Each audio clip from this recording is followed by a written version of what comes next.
भाई बहन का प्यार। अरुण एक बहुत ही होनहार लड़का था जो ईमानदारी के साथ अपनी पढ़ाई पर ध्यान देता था और हमेशा अपने पिताजी के काम में मदद भी कर दिया करता था। ऐसे तो वह सिर्फ 12वीं का छात्र था, लेकिन फिर भी उसमें गजब का आत्मविश्वास था। वह अकेले ही अपने पिता का काम संभाल लेता था और साथ में पढ़ाई पर भी ध्यान देता था। अरुण की मां का देहांत 2 साल पहले ही हो चुका था और उसकी एक छोटी बहन थी जो स्कूल जाती थी, लेकिन कभी कभी उसे भी स्कूल से छुट्टी लेनी पड़ती थी क्योंकि अरुण के पिताजी सही समय पर उसके स्कूल की फीस जमा नहीं करवा पाते थे। छोटी बहन को पढ़ाई का शौक नहीं था, लेकिन फिर भी अपने भाई के कहने पर वह पढ़ाई करती थी। एक दिन छोटी बहन के पड़ोस में रहने वाली उसकी सहेली ने उसे अपने बर्थडे में आने के लिए कहा और साथ में उसे रेड कलर की ड्रेस पहनने को कहा क्योंकि उसके बर्थडे पार्टी की थीम रेड कलर थी। अरुण की बहन इतनी समझदार नहीं थी। वह बार बार अपने भाई से जिद करने लगी, भैया मुझे नई ड्रेस खरीद कर दो ना, कल मुझे अमृता के यहाँ बर्थडे में जाना है। अगर मैं रेड ड्रेस नहीं पहनूंगी तो लोग मेरा मजाक उड़ाएंगे और मुझसे कोई दोस्ती नहीं करेगा। अरुण कहता है, अरे ड्रेस से क्या लेना देना है, तू बस उस पार्टी में जाकर मज़े करके आना। बहन रोते हुए, नहीं भैया मुझे तो वही ड्रेस चाहिए, नहीं तो मैं बर्थडे पार्टी में नहीं जा पाऊंगी। अरुण अपनी बहन से बहुत प्यार करता था और इसी वजह से उसने अपनी बहन को नई ड्रेस ला कर दी जो लगभग 1500 रुपये की थी, जिसके लिए उसने अपने दोस्त से भी उधार लिया था। ऐसे तो वह बहुत ही स्वाभिमानी था, लेकिन अपनी बहन के आगे वह कुछ नहीं कर पा रहा था। अरुण के पिताजी, तू अपनी बहन को बिगाड़ते जा रहा है, दिन ब दिन उसकी ख्वाहिशें बढ़ती ही जा रही हैं। देख बेटा, उसके अंदर भी तो यह समझदारी होनी चाहिए कि वह हमारी मजबूरी को समझ सके। हम इतने पैसे वाले नहीं हैं। यह सब बातें दूर से ही अरुण की बहन सुन रही थी और उसे यह सुनकर अच्छा नहीं लगा कि उसके पिताजी ने उसे कुछ भी देने से मना किया है और उसे समझदार होने की बात की है। उसके हिसाब से तो वह सबसे समझदार लड़की थी। उसने अपने पिता और भाई की मजबूरी को सुनते हुए भी नज़रअंदाज कर दिया क्योंकि उसे तो अपनी मनमर्जी का हर वह सामान मिल जाता था जो वह चाहती थी। अरुण दिन भर अपना काम करता और रात में पढ़ाई करता था। वह अपनी पढ़ाई को छोड़ना नहीं चाहता था। यूं ही एक दिन वह पढ़ाई कर रहा होता है कि अचानक उसके दोस्त राहुल का फ़ोन आता है जो उससे कल होने वाली पार्टी में चलने के लिए कहता है। राहुल कहता है, अरे चल ना यार, वैसे भी तो तू रोज़ रोज़ काम करता है, कभी हम दोस्तों के लिए भी समय निकाल लिया कर।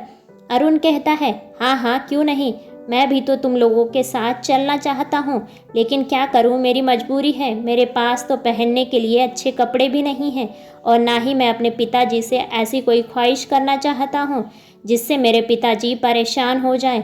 राहुल के बहुत कहने पर भी अरुण तैयार नहीं होता और वह अपनी पढ़ाई पर ध्यान लगाना चाहता है।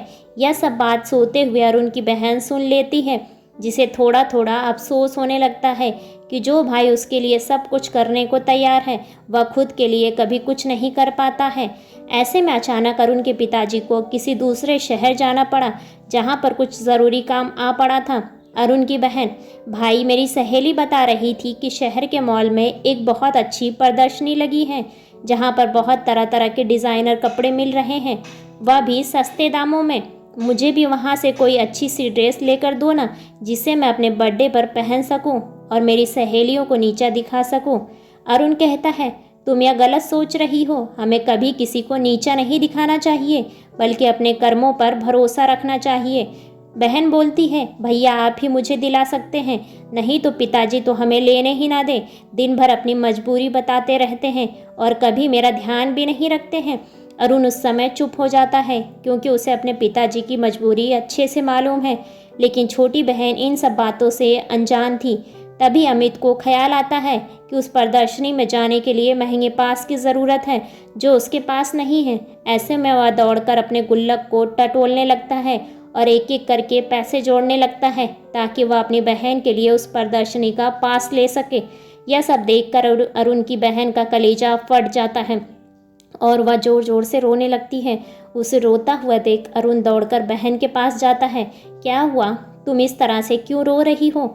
बहन रोते हुए, आज तक आपने हमेशा मेरी खुशियों का ख्याल रखा, हर वह चीज़ मुझे दिलाई जो मैं मांगती रही, लेकिन कभी भी मैंने आपसे यह नहीं पूछा कि आखिर आप इन पैसों का इंतज़ाम कहाँ से करते हैं। लेकिन आपको एक एक रुपया जोड़ते देखकर मुझे बहुत दुख हुआ कि आप मेरी खुशी के लिए इतना कुछ करते हैं, लेकिन मैं हमेशा स्वार्थी बनी रही। अरुण कहता है, अरे इतना सोचने की ज़रूरत नहीं है, आखिर मैं तेरा बड़ा भाई हूँ, मैं नहीं करूँगा तो कौन करेगा। बस उसी वक्त अरुण की बहन दौड़कर अपने बैग में से एक चीज़ निकाल कर लाती है और अरुण के आंखों पर हाथ रखकर कहती है, मैं आपके लिए कुछ लेकर आई हूँ। इस बात से अरुण चौंक जाता है और जैसे ही वह अपनी आँख से बहन का हाथ उठाता है तो देखता है उसकी बहन उसके लिए एक सुंदर सी शर्ट लेकर आई है। अरुण आश्चर्य से, यह तो बड़ी महंगी लगती है, पर तुम कहाँ से लेकर आई। बहन कहती है, आपने जो मुझे थोड़े थोड़े करके खर्चे के लिए पैसे दिए थे ना, मैंने उसे ही जोड़ कर रखा था कि अपने लिए कोई अच्छी सी ड्रेस लूँगी, लेकिन जब मैंने आपके दोस्त की बात सुनी और आपने पार्टी में जाने से मना कर दिया, बस उसी वक्त मैंने ठान लिया था कि मैं आपको एक खूबसूरत सी ड्रेस ला कर दूँगी। उम्मीद करती हूँ आपको यह शर्ट पसंद आएगी। अरुण खुश होते हुए, अरे यह तो बहुत ही अच्छी है, मैं तो सोच भी नहीं सकता था कि मेरे लिए कोई इतना भी कर सकता है। बहन भावुक होते हुए, यह तो मेरी तरफ से एक छोटा सा तोहफा है, लेकिन आज तक आपने जो मुझे प्यार और सम्मान दिया है उसकी कोई तुलना नहीं की जा सकती। अब मैं हमेशा आपका और पिताजी का हाथ बटाऊंगी और कभी भी फिजूल खर्ची नहीं करूंगी। वह बात सही है, जितनी चादर होती है हमें पैर भी उतना ही फैलाना चाहिए। बहन की समझदारी वाली बातों को सुनकर अरुण की आंखों में आंसू आ जाते हैं। तभी पिताजी वहां खड़े होकर उन दोनों को देखने लगते हैं। अब पिताजी की आंखों में भी अरुण के साथ साथ उसकी बहन के लिए भी गर्व के भाव आ जाते हैं और वह दोनों बच्चों को गले लगा लेते हैं। ऐसे ही बेहतरीन कहानियों को सुनने के लिए वीडियो को लाइक और चैनल को सब्सक्राइब करें और अपने विचार कमेंट्स बॉक्स में कमेंट्स करके हमें ज़रूर बताएं। धन्यवाद।